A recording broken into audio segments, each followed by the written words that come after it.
Welcome back. 1 in 4 adults age 25 or older will have a stroke in their lifetime. So think about that, 1 in 4. Yet, according to the American Heart Association, most people don't know the signs of a stroke. And as we recognize World Stroke Day today, Dr. Nima, a neurologist from Baptist Health, and stroke survivor Cassie Everly joins us now. Thank you both for joining us and for talking about this important issue. Thank you for having us. Thank you. Absolutely. So let me start with Dr. Nima. Stroke is one of the top 5 killers in the U.S., and this does not discriminate at all. Can you tell us why this is so devastating? It's hard to hear those numbers. Yes, thank you. Yes, a stroke is #1 cause of disability and one of the top killer.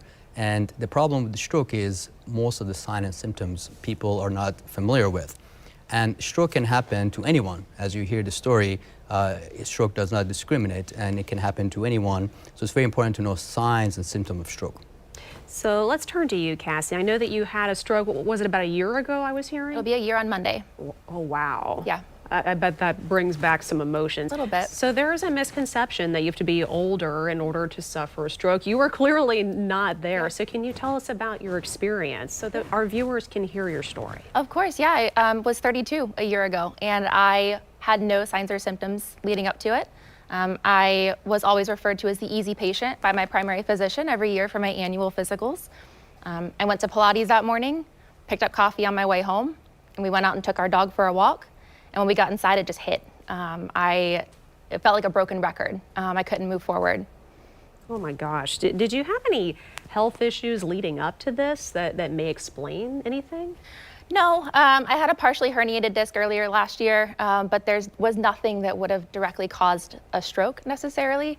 I was on birth control for a while leading up to that, and sometimes hormonal birth control can contribute to risks, but there was nothing that we could point to as a cause for the stroke. I can't even imagine. So again, take me back again when you realized something was wrong. You said it was like a broken record. What did you hear? What did you feel? Yeah, I was aware of everything around me, but I didn't know what to say or how to say it. I knew what I wanted to say, but the right word wouldn't come out. I couldn't recall what I wanted to say. Fortunately, my boyfriend was right in front of me when it happened, and he knew it was a stroke. He knew stroke symptoms, but he also didn't believe that at 32 I was having a stroke. So we went to the ER right away, and they put me into stroke protocol. I can't even imagine. So doctor, talk to us about some of those signs that people need to be aware of so they can identify what's happening with themselves. We heard Cassie describe an important one. Yes, so as Cassie mentioned, in her case, she wasn't able to speak. So the sign and symptom of stroke, the acronym we like to use is be fast. For example, all of a sudden, balance problem, inability to see, or FAST stands for facial droop. So if part of the face becomes weak, if somebody is not able to talk, and also if you get weak on one side of the body. And the T is for time, because stroke is very time sensitive. So every second counts, and there's treatment available. So it's important to know sign and symptom of stroke, be fast, and then also to call 911 because time is so important.